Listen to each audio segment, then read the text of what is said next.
Game. Hello, Sinarex! Kasi kakatapos lang ng performance ko dito sa Circle Cafe. This is my second show para sa bar tour.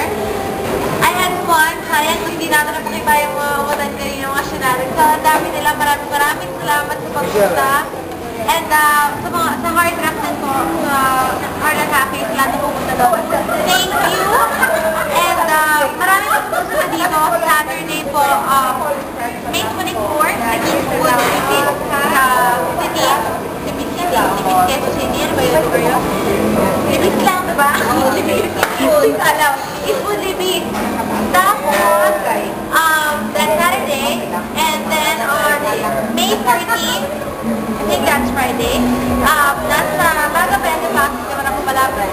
Malapit lang ang bahay namin doon, isang tumbling lang. Sana sa mga hindi pa nakakapanood ng Rachel Addo Offline Bar Tour, makapanood yung kayo. And on June 13 sa Baga Bende Ross Boulevard, magkita-kita po tayo doon. And huwag niyo po kakalimutan na supportahan po ako sa Mix. Yun po yung honestly po yung aking maraming salamat. Ayun lang guys. God bless you and thank you very much. Thank you.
You kind of irreverent sacrifice in the name of love. Ano ba yung mga nakakabaliw or craziest thing na naman dahil sa mahal niya sa buhay? Ito pa.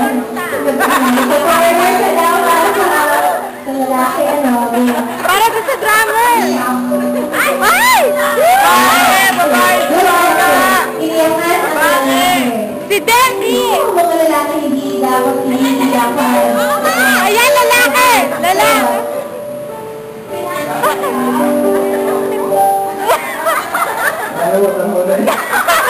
Ikakasal! Sa Ate Jess!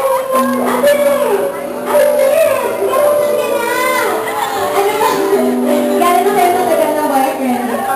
3 years. Gano'n kanya katagal na ligawan?